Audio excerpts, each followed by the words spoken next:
ప్రియులరా, యేసుక్రీస్తు ప్రభువారు ఈ భూమి మీద అడుగుపెట్టిన తర్వాత, సువార్త పరిచర్య ప్రారంభించిన తర్వాత చాలామందిని ఆయన శిష్యులుగా చేసుకున్నారు. 12 మందినే కాదు, చాలామందిని శిష్యులుగా చేసుకున్నారు. అందులో చాలామంది వెళ్ళిపోతే 12 మంది మిగిలారు. చాలామంది వెళ్ళిపోయారు ఆయన వదిలేసి, ప్రారంభం నుంచి ఉన్నవాళ్ళు.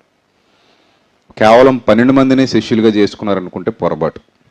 ఆయన అడుగుపెట్టిన తర్వాత భూమి మీద సువార్త పరిచర్య ప్రారంభించిన తర్వాత చాలామందిని శిష్యులుగా చేసుకున్నారు. చివరికి మిగిలింది మాత్రం ఎంతమంది? 12 మంది. ఈ 12 మంది యేసుక్రీస్తు ప్రభువారి అడుగుజాడల్లో నడుస్తున్నారు. చాలామంది వెళ్ళిపోయారు ఆయన మాటలు నచ్చక, ఆయన బోధిస్తున్న బోధ నచ్చక. ఇది కఠినమైన మాట, ఎవడు వినగలడు అని చెప్పుకుని వెళ్ళిపోయిన వాళ్ళు చాలామంది ఉన్నారు. ఆయన వెంబడించే వాళ్ళే చాలామంది ఆయన వదిలేసి వెళ్ళిపోయారు. మధ్యలో 12 మంది మాత్రం చివరి వరకు ఉన్నారు. ఇలా వదిలేసి వెళ్ళిపోయిన వాళ్ళు స్వార్థపూరితమైన ఆలోచనలతో ఆయన వెంబడించడానికి వచ్చిన వాళ్ళు.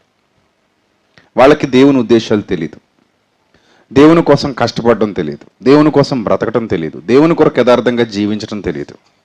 ప్రారంభంలో ఏదో వేడివేడిగా అద్భుతాలు చేస్తున్నాడు, సూచక్రియలు చేస్తున్నాడు, మహత్కార్యాలు చేస్తున్నాడు, మంచి ఫేమ్లో ఉన్నటువంటి పర్సన్ అయినా బాగా సెలబ్రిటీ అయిపోయాడు. సో ఈయనతో పాటు తిరిగితే మనకి బాగుంటుంది, మనకి మంచిగా జనంలో ఒక ఫేమ్ పెరుగుతుంది, మనకి ఒక ఇది వస్తుంది, ఉచితంగా భోజనం చేయొచ్చు, ఉచితంగా అన్నీ తినొచ్చు, సో అన్ని విధాల సౌకర్యాలు బాగుంటాయి అని యేసుక్రీస్తుని వెంబడించిన వాళ్ళే ఆ బ్యాచ్ అంతా. ఎప్పుడైతే ఈయన మాటలు కఠినంగా అనిపించాయో, ఇబ్బందికరంగా అనిపించాయో, వాళ్ళకి నచ్చలేదో, ఈ మాట వాళ్ళకి ఎప్పుడైతే నచ్చలేదో వదిలేసి వెళ్ళిపోయారు. ఎవరిని? యేసుక్రీస్తుని. చివరికి ఆయన మాటలు కూడా ఎలాంటి మాటలు? జాలిగల మాటలు, దయగల మాటలు, ప్రేమగల మాటలు అని ఆయన మాటలను గూర్చి వాళ్ళు మంచి సర్టిఫికేట్ ఇవ్వలేదు, మంచిగా కూడా చెప్పలేదు. వెళ్ళిపోయినోడు బయటికి వెళ్ళి మంచిగా చెప్తాడా? నువ్వు నచ్చక నీ నుంచి బయటకు వెళ్ళిపోయినా నీ గురించి మంచిగా చెప్తాడా, చెడ్డగా చెప్తాడా? చెడ్డగానే చెప్తాడు. ఎందుకు నచ్చలేదే నీకు ఆయన? ఎందుకు నచ్చలేదు? ఆయన పైకి కనిపించే అంతటి మంచోడు కాదండి. ఆయన మాటలు అసలు బాగాలేదు, చాలా కఠినంగా మాట్లాడుతున్నాడు, కఠోరంగా మాట్లాడుతున్నాడు, ఇబ్బందికరమైన మాటలు మాట్లాడుతున్నాడు. నేను చెప్పట్లేదు, వాళ్ళే అన్నారు. చూడండి ఒకసారి యోహాను సువార్త. యోహాను సువార్తలో వ్రాయబడినటువంటి మాటలు మనం జాగ్రత్తగా చూడగలిగితే, యోహాను సువార్త 6వ అధ్యాయము, యోహాను సువార్త 6వ అధ్యాయము 60, యోహాను సువార్త 6వ అధ్యాయము 60. ఆయన శిష్యులలో అనేకులు, ఇప్పుడు దీన్ని బట్టి శిష్యులు ఎంతమంది అని చెప్పవచ్చు? 12 మంది కాదు. ఆయన శిష్యుల్లో ఎంతమంది? అనేకులు ఈ మాట విని, అంటే యేసుక్రీస్తు ప్రభు వారు చేస్తున్నటువంటి బోధ విని, అనేకులు ఈ బోధ విని, ఇది కఠినమైన మాట, ఎవడు వినగలడని, ఇది ఎవడు వినగలడని చెప్పుకునిరి. ఇది కఠినమైన మాట, ఇది ఎవడు వినగలడు? ఇక్కడ ఈ సందర్భాన్ని మనం జాగ్రత్తగా ఆలోచిస్తుంటే మనుషుల యొక్క సైకాలజీ మనకి ఇక్కడ అర్థమవుతుంది. మనుషులు ఏంటంటే ఆకర్షింపబడినప్పుడు, ఇష్టపడి వెంబడించడానికి సిద్ధపడినప్పుడు వాళ్ళకి రకరకాల ఊహలు ఉంటాయి. అంటే మీకు బాగా అర్థం కావాలంటే, పెళ్లినాటి మాటలు విడాకుల నాడు ఉండవు అంటారు, తెలుసా? ఉంటాయా? పెళ్లినాటి మాటలు విడాకుల్లో ఉంటాయా? ఉండవు. ఎందుకు? ఈ ప్రారంభంలో తీసుకున్న నిర్ణయాలు ఏవైతే ఉన్నాయో అవి వాళ్ళు సరిగా ఆలోచించి తీసుకున్న నిర్ణయాలు కావన్నమాట. ఇప్పుడు యేసుక్రీస్తుని మరి అనేకులు వెంబడిస్తున్నారంటే ఎందుకు వెంబడించారయ్యా అనేకులు? ఎందుకు వెంబడించారు అనేకులు? ముట్టుకుంటే స్వస్థత, హాస్పిటల్ బిల్ లేదు, వైద్యుల దగ్గరికి వెళ్ళక్కర్లేదు, రోగాల ప్రాబ్లం లేదు, 3 రోజులు కూర్చునో 2 రోజులు కూర్చునో బోధ వింటుంటే రొట్టెలు ఆకాశం వైపుకి ఎత్తుతున్నాడు, చేపలు ఆకాశం వైపుకి ఎత్తుతున్నాడు, మొక్కలు కడుపు పగిలిపోయేటట్టు తినొచ్చు. అంతలా తిన్నా కూడా ఇంకా గంపలు మిగిలిపోతున్నాయి, ఎత్తండి అంటున్నాడు. సో బాగుంది, పని చేయక్కర్లేదు, కష్టపడక్కర్లేదు, ఏం చేయక్కర్లేదు. మీకు విషయం చెప్పమంటారా? సిలువ వేసి చంపిన ఆ దుర్మార్గులే ఫ్లాష్ బ్యాక్లో ఏమనుకున్నారో తెలుసా? సిలువ వేసి చంపిన యూదులు ఎవరైతే ఉన్నారో యేసుక్రీస్తుని, ఆ దుర్మార్గులందరూ ఒకనాడు ఏమనుకున్నారు తెలుసా? యేసుక్రీస్తు లాంటోడే మాకు రాజుగా ఉంటే బాగుంటుంది అనుకున్నారు. నిజం, యేసు లాంటి వాడు మాకు రాజుగా కావాలని కోరుకున్నటువంటి ఆ ప్రజలు తర్వాత కాలానికి వచ్చేసరికి వీనిని సిలువ వేయము అని అన్నారు. ఎందుకన్నారు తెలుసా? అసలు రాజుగా ఉండాలని ఎప్పుడు కోరుకున్నారో చూస్తారా? చూడండి ఒక్కసారి. అదే యోహాను సువార్త, మళ్ళీ ఇక్కడికి వద్దాం. అదే యోహాను సువార్త, అదే 6వ అధ్యాయం 15వ వచనం చూడండి. అదే యోహాను సువార్త, అదే 6వ అధ్యాయం 15వ వచనం. 12 నుంచి చూద్దాం, మీకు బాగా అర్థం కావాలి కదా. వారు తృప్తిగా తిన్న తర్వాత ఎలా తిన్నారట? ఏమ్మా తృప్తిగా ఉందా అంటే ఎప్పుడు చెప్తావు? బ్రేవుమని తేంచి పొట్ట చేత్తో పట్టుకుని కుర్చీలోనో పీట మీద ప్రశాంతంగా కూర్చొని తృప్తిగా ఉందా అమ్మా? అమ్మో ఎక్కువైపోయిందండి. కదిపితే వాంతి అయిపోద్ది. కదిపితే ఏమైపోద్ది? వాంతి అయిపోద్ది. అంటే కొంచెం పెరగడానికి లేదు, తరగడానికి లేదు అన్నట్టు. కదల్లేవు, మెదల్లేవు. కప్పను మింగినప్పుడు చూడండి పాము ఎలా ఉంటుంది? తృప్తిగా ఉంటుంది. పెళ్ళిళ్ళకి వెళ్ళినప్పుడు మీరు ఎలాగ ఉంటారు? తృప్తిగా. ఇంట్లో తిన్నప్పుడు కాదు, అరువు తిండి తిన్నప్పుడు. అరువు తిండి తిన్నప్పుడు ఎలా తింటారు? తృప్తిగా తినేస్తారు. ఇంక వీళ్ళు కూడా అరువు తిండి తింటున్నారు. యేసు ప్రభు దగ్గరికి వచ్చి పెట్టిందే పెట్టడం, ఫుల్గా తినేద్దామని ఎంత తిన్నారట? వారు తృప్తిగా తినిన తర్వాత ఏమీ నష్టపడకుండా మిగిలిన మొక్కలు పోగు చేయుడని తన శిష్యులతో చెప్పెను. కాబట్టి వారు భుజించిన తర్వాత వారి యొద్ద మిగిలిన 5 యవల రొట్టెల ముక్కలు పోగు చేసి 12 గంపలు నింపిరి. ఎన్ని గంపలు నింపారట? 12 గంపలు. ఏ సైజు గంపలో? మనకులా ఉప్పర గంపలో దాగరతట్లో కాదు. బాణలంటేనే యూదుల బాణలు బాగా పెద్ద పెద్ద ఉంటాయి. గంపలంటే ఇంకెంత ఉండేవో. ఇంతకీ ఆ గంపలు 12 గంపలంటే ఎంత? ఏ సైజు గంపలో అవి అంతమంది మోసే గంపలో. మామూలుగా మన ఉప్పర గంపలు ఎక్కకూడదు గంపనగానే. అవి ఏ సైజు గంపలో, ఎంత పెద్ద గంపలో 12 గంపలు నిండిపోయాయంటే అసలు చాలా పెద్ద గంపలై ఉంటాయి అవి. ఏమండి? ఆ గంపలు నింపేసిన తర్వాత అప్పుడు ఏమంటున్నారట? ఆ మనుషులు గంపలు నింపిన తర్వాత ఆ మనుషులు యేసు చేసిన సూచక క్రియను తినేసి ఏమంటున్నారట? నిజముగా ఈ లోకమునకు రాబో ప్రవక్త ఈయనే అని చెప్పుకొనిరి. తిన్నారు కదండి. తిన్నప్పుడు ఎవడు తిట్టడండి. తిన్నప్పుడు ఎవరికి నొప్పి కలగదు, విన్నప్పుడే నొప్పి కలుగుద్ది. అర్థమైందా? తిన్నప్పుడు ఎవరికి నొప్పి కలగదు, విన్నప్పుడు మాత్రం ఏం కలుగుతుంది? నొప్పి కలుగుతుంది. సో తిన్నప్పుడు ఈయనే నిజమైన ప్రవక్త అన్నారు. ఇవే నోళ్ళు, నరవలేని నాలుక, ఇవే నోళ్ళు తర్వాత ఏమన్నాయి తెలుసా? ఈయనను సిలువ వేసి చంపేయండి. ఆ తర్వాత వాళ్ళు ఏం చేద్దాం అనుకుంటున్నారట? 15 వచనం చూడండి. రాజుగా చేయుటకు. ఏం చేయుటకు? రాజుగా అంటే మా మీద నువ్వే రాజు ఉండాలి. రోమా సైనికులు మా మీద రాజుగా ఉండడానికి, రోమా అధికారులు ఈ పిలాతు మాకు రాజుగా ఉండడానికి అర్హుడు కాదు బాబు, యేసుక్రీస్తు నువ్వైతే బాగుంటుంది. యూదుల రాజుగా నువ్వు ఉండాలి. మమ్మల్ని బాహ్య సింహాసనం మీద ఉండి నువ్వు పరిపాలన చేయాలి. ఒక బాహ్యమైన అంతఃపురలో నుంచి, బాహ్యమైన సింహాసనం మీద నుంచి బాహ్యంగా నువ్వు మాకు పరిపాలన చేయాలి. ఎందుకంటే నీలాంటి రాజు ఉంటే మాకు ఏ లోటు లేదు. మేము ఎవరికి పన్ను కట్టక్కర్లేదు, విసిగిపోయి ఉన్నాం.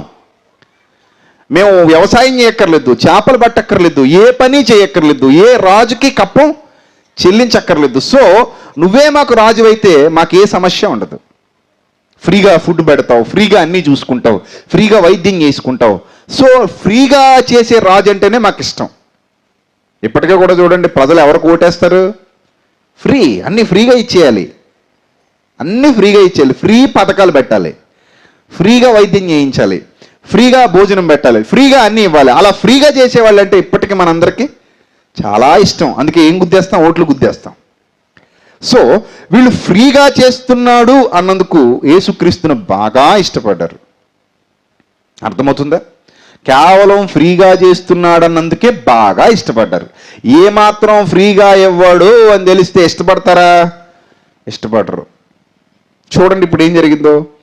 రాజుగా చేయుటకు వారు వచ్చి తనను బలవంతంగా పట్టుకొనబోచున్నారని యేసు ఎరిగి మరలా కొండకు ఒంటరిగా వెళ్ళెను.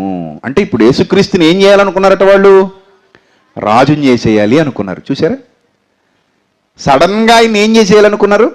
రాజుని చేసేయాలనుకున్నారు. ఎప్పుడైతే ఈయన ఇలాంటి సూచక్రియలు చేశాడో శిష్యుల సంఖ్య ఆటోమేటిక్గా పెరిగిపోయింది. ప్రభు నేను నీ దగ్గర శిష్యరికం చేస్తాను, నేను నీ దగ్గర శిష్యరికం చేస్తాను, నన్ను చేర్చుకో ప్రభు, నేను నీ దగ్గర శిష్యరికం చేస్తాను. ఇప్పుడు ఈ ఖాళీగా ఉన్నోళ్ళు కొంతమంది ఆకర్షింపబడి ఈయన దగ్గర విధానాలు బాగున్నాయి, ఈయన దగ్గర శిష్యరికం చేస్తే ఏ పని చెయ్యక్కర్లేదు, మంచిగా భోజనాలు పెడుతున్నాడు, మంచిగా వైద్యం చేస్తున్నాడు, అద్భుతాలు చేస్తున్నాడు, సూచక్రియలు చేస్తున్నాడు, పేరుకు పేరు. ఈయన కూడా ఎక్కడికి వెళ్ళినా ఘనత మనకు కూడా దక్కుతుంది. ఈయనకి విందు ఇచ్చిన వాళ్ళు మనకు కూడా విందు ఇస్తారు. ఎందుకంటే ఈయన శిష్యులుగా మనకు కూడా గౌరవ మర్యాదలు ఉంటాయి. సో ఆ గౌరవ మర్యాదల కోసం, ఆ తిండి కోసం, ఈ భౌతిక సంబంధమైన అవసరాలు తీర్చుకోవడం కోసం, ఆయనకున్నటువంటి ఫేమ్ని వాడుకోవడం కోసం చాలామంది ఇప్పుడు ఆయనకి ఏమైపోయారు? శిష్యులైపోయారు. మరి వీళ్ళందరూ యథార్థవంతులేనా? యేసు శిష్యుడైనంత మాత్రాన ప్రతివాడు యథార్థవంతుడా? కాదు కదా. ఇప్పుడు నేను మిమ్మల్ని అడుగుతున్నాను, యేసును నమ్ముకున్నంత మాత్రాన మీరు అందరూ యథార్థవంతులేనా? కాదు. సిగ్గులేదు చెప్పడానికి అలాగా? కాదని ఎంతమంది అంటున్నారు చెప్పండి. నేను కాదన్న వాళ్ళు చేయొద్దండి. నేను యథార్థవంతుని కాదు, యేసును నమ్ముకున్న దొంగని నేనన్న వాళ్ళు చేయొద్దండి. ఇక్కడ కాదన్నారు కదా, ఎత్తండి. కాదని ఎంతమంది అన్నారు? అందరూ అన్నారా, కొందరు అన్నారు? మరి చేయొద్దండి, సిగ్గుపడద్దు. నేను యేసును నమ్ముకున్న నెంబర్ 1 కేటుగాడిని, చేయొద్దండి. నేను యేసును నమ్ముకున్న నెంబర్ 1 దొంగ మొఖం దాన్ని, చేయొద్దండి. నేను యేసుని నమ్ముకుని చర్చికి వెళ్తాను కానీ నా అంత నీచురాలు ప్రపంచంలో ఎవరు ఉండదు, చేయొద్దండి. నా హృదయం నిండా దరిద్రం అంతా పెట్టుకుని దొంగ బుద్ధితో నేను ఇంకా చర్చిలకు వెళ్తున్నాను. నాకున్నంత దొంగ బుద్ధి ప్రపంచంలో ఎవరికి ఉండదు. నేను యేసుని నమ్ముకుని తిరుగుతున్నాను, నమ్ముకుని విశ్వాసిగా డ్రామా ఆడుతున్నాను, విశ్వాసిగా వేషం వేసుకుని బ్రతుకుతున్నాను, ఆయన్నే వెంబడిస్తున్నాను. ఏ బుద్ధితో? కపట బుద్ధితో, దొంగ బుద్ధితో, ఒక మొక్కలో చెప్పాలంటే కుక్క బుద్ధితో నేను ఆయనే వెంబడిస్తున్నాను. అనేకులు మళ్ళీ ఒకళ్ళిద్దరు కాదు. దేనికోసం వెంబడిస్తున్నారా నాయన మీరు? తిండి కావాలి, మంచి ఫేమ్ కావాలి, మంచి అధికారం కావాలి, మంచి హోదా కావాలి. ఈయనతోనే ఉంటే ఏదో మనకు ఒరిగిపోద్ది. సో ఈయన రాజు అయితే మనం సైన్యాధిపతులైనా అయిపోవచ్చు. ఈయన రాజు అవుతాడు ఎప్పటికైనా. ఎందుకంటే ఎన్ని శక్తులు ఉన్నోడు రాజు అవడం ఏమైనా పెద్ద కష్టమా? ఇన్ని శక్తులు ఉన్నోడు రాజు అవడం పెద్ద కష్టమా? ఈయన భౌతికంగా ఇహ సంబంధంగా లోక సంబంధమైన రాజ్యాన్ని ఏర్పరిస్తే గనుక మనకు అన్ని మేలులే.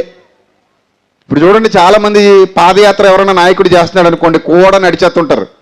మా ఏరియాకి వస్తున్నాడు అనగానే కొంచెం అతనికి ఇది ఉంది అనగానే ఈ ఏరియాలో ఎమ్మెల్యేగా పోటీ చేద్దామని ఉద్దేశం ఉన్నాడు ఆల్రెడీ జాయిన్ అయిపోతాడు. ఈ ఏరియాలో ప్రెసిడెంట్గా పోటీ చేద్దామని ఉద్దేశం ఉన్నాడు ఆల్రెడీ కనెక్ట్ అయిపోతాడు ఆ పార్టీకి. ఎందుకు కనెక్ట్ అయిపోతాడు? వీళ్ళు ఖచ్చితంగా గెలిచే గాలి కనబడుతుంది, కొంచెం గెలిచే వాసన వస్తుంది, వీళ్ళు గెలుస్తారన్న నమ్మకం నాకు కనబడుతుంది, కాబట్టి నేను ఈ పార్టీలో జాయిన్ అయిపోతే నాకే టికెట్ ఇస్తారు. నాకు టికెట్ ఇచ్చారంటే ఆయన మంత్రి అయితే నేను కనీసం ఎమ్మెల్యేని అవుతాను, ఆయన మంత్రి అయితే నేను కనీసం ఎంపీని అవుతాను, ఆయన మంత్రి అయితే కనీసం నేను వార్డు మెంబర్నైనా అవుతాను, తక్కువ కనీసం వార్డు మెంబర్నైనా అవుతాను, కనీసం ఏదో ఒకటి అవుతాను అన్న ఆలోచనతో ఎవరికైనా కొంచెం ఫేమ్ ఉంటే కూడా తిరిగే వాళ్ళు ఉంటారు. అవునా కాదా? రాజకీయంగా లోక సంబంధంగా చూస్తే కొంచెం ఏదైనా ఫేమ్ ఉంది, పర్లేదు, మంచి వాసన కొడుతుంది, నెక్స్ట్ సీఎం ఇతనే, నెక్స్ట్ ఇతని పార్టీకే గెలుపు, నెక్స్ట్ ఇతని పార్టీ అధికారంలోకి వస్తుంది అనే కొంచెం వాసన తగిలింది అనుకోండి, ప్రతి ఒక్కరు కూడా వాళ్ళ చుట్టూరు తిరుగుతారు. ఇక నెక్స్ట్ వీళ్ళకి ఏం ఉండదు, వీళ్ళు ఓడిపోతారు అన్నప్పుడు మెల్లిగా 1 సంవత్సరం ఎలక్షన్ దగ్గర పడుతుంది అనగా జాగ్రత్తగా మలుపు తిప్పేస్తారు వెనక్కి, ఇంకా వాళ్ళతో వెళ్ళరు. చూసారా, ఇది సమాజం యొక్క నైజం. గెలుపున్నోడితోనే సమాజం ఉంటుందండి, గెలుపు లేనివాడితో సమాజం ఉండదు, ఓడిపోయినోడితో సమాజం ఉండదు. మనిషి యొక్క నైజం ఏంటి తెలుసా? ఎక్కువ కాలం ఒకటి పార్టీలో ఉండలేడు, ఎక్కువ కాలం ఒకటితో ఉండలేడు, మార్చేస్తాడు. మీరు తెలిసిపోతుంటారు, మీకు ఫేస్బుక్లో చూడండి ప్రొఫైల్ పిక్లు మారిపోతుంటాయి, ఫేస్బుక్లో చూడండి వాళ్ళకి సంబంధించినటువంటి గుర్తులు మారిపోతుంటాయి. ఇవన్నీ ఎందుకు మారిపోతున్నాయి అంటే ఎక్కువ కాలం వీళ్ళు ఒక్కడితో ఎక్కువ కాలం కలిసి సహవాసం చేయలేరు, ఎక్కువ కాలం ఒక్కడితో ఉండలేరు, ఎక్కువ కాలం ఒక్కడితో ట్రావెల్ చేయలేరు. సో మధ్యలో నిర్ణయాలు మార్చేసుకుంటారు. అంటే వీళ్ళ బుద్ధి ద్వంద్వ బుద్ధి. వాళ్ళకి ఏదో మేలు జరగాలి, వాళ్ళకి ఏదో అవసరం తీరాలి, వాళ్ళకి ఏదో ఒకటి మంచి జరగాలి, వాళ్ళ కోరికలేవో తీరాలి, వాళ్ళ కోరికలేవో తృప్తిపరచబడాలి. అంతేగాని వాళ్ళు నిస్వార్థపూరితంగా యథార్థంతో సహృదయంతో నీతివంతమైన భావనతో వెంబడించేవాళ్ళు కారు. స్వార్థపరులు, స్వార్థపూరితమైన భావాలతో వెంబడించేవాళ్ళు. ఇప్పుడు యేసుక్రీస్తుని వెంబడిస్తున్న వీళ్ళందరూ కూడా స్వార్థపరులే. ఎవరిలోనూ యథార్థత లేదు. ఎవరు కూడా ఆయన పాపులను రక్షించటానికి భూమి మీదకి వచ్చిన నీతిమంతుడు, ఆయన సర్వోన్నతుడైన దేవుని కుమారుడు, ఆయన పాపుల్ని రక్షించడానికంటే ఎవరైతే ఆత్మరోగంతో బాధపడుతున్నారో వాళ్ళను స్వస్థపరచడానికి భూమి మీదకి వచ్చాడు అనే భావాలతో వెంబడించట్లేదు. వాళ్ళకి ఏం కావాలంటే ఆహారం కావాలి, అవసరాలు తీరాలి, రోగాలు తగ్గాలి, సమస్యలు పోవాలి. ఇబ్బందులు తొలగిపోవాలి, ఇరుకులు తొలగిపోవాలి, అన్ని మేలులు ఇతని వల్ల జరగాలి. అంతేనా ఆయనతో నీకున్న సంబంధం, రిలేషన్షిప్? అంతే. అంతకు మించి ఆయనకి నీకు మధ్య ఏమి లేదా? అంతకు మించి ఆయనకి నాకు మధ్య ఏమి లేదు. ఇది ఆనాటి శిష్యుల యొక్క ధోరణి. ఈనాడు మనం కూడా ఆయనకి ఏమని పిలువబడుతున్నాం తెలుసా? మనం ఏమని పిలువబడతాం తెలుసా అండి? విశ్వాసులు అనకండి. విశ్వాసుల కంటే ముందు మరో పదం ఉంది. ఏంటో తెలుసా అది? మీరు సర్వలోకమునకు వెళ్ళి సర్వ సృష్టికి సువార్తను ప్రకటించి వారిని నాకు చెప్పండి, తర్వాత మాట చెప్పాలి. వారిని నాకు శిష్యులనుగా చేయుడి. అంటే సువార్త విని మనమందరం ఆయనకి ఏం కావాలి చెప్పండి? శిష్యులము కావాలి. శిష్యుల్లో 2 రకాలు ఉన్నారు. ఇప్పుడు శిష్యులు ఎన్ని రకాలు ఉన్నారు? 2 రకాలు. ఈ అనేకులు వెంబడించిన శిష్యులు అనేకులు యథార్థవంతులు కాదు, దొంగలు. యథార్థవంతులు కాదు, దొంగ బుద్ధితో, కపట బుద్ధితో, స్వార్థపరులుగా, క్రీస్తును క్రీస్తుగా అర్థం చేసుకోకుండా, ఆయనను యథార్థంగా ప్రేమించకుండా, ఆయనను నిజంగా ప్రేమించకుండా నాటకాల రాయుళ్ళుగా ఆయనను వెంబడిస్తున్నారు. వాళ్ళ బ్రతుకంతా నాటకం, వాళ్ళ జీవితం నాటకం, వాళ్ళ ఆలోచన నాటకం, వాళ్ళ హృదయం నిండా ఉన్నదంతా నాటకమే. కేవలం స్వలాభాపేక్ష కోసం వాళ్ళు క్రైస్తవులు అయిపోయారు, అంటే యేసుక్రీస్తుకు శిష్యులు అయ్యారు. వాళ్ళ దగ్గర ఉన్నవన్నీ స్వలాభాపేక్షలు. అందుకే అనేకులు ఒకటి తర్వాత ఒకడు ఆయనతో జాయిన్ అయిపోయారు, అనేకులు అయిపోయారు. ఇప్పుడు శిష్యుల సంఖ్య పెరిగిపోయింది. అప్పుడు మాట్లాడడం ప్రారంభించాడు. ఏమని మాట్లాడడం ప్రారంభించాడంటే, నా శరీరాన్ని తినగలవా అని అడిగాడు.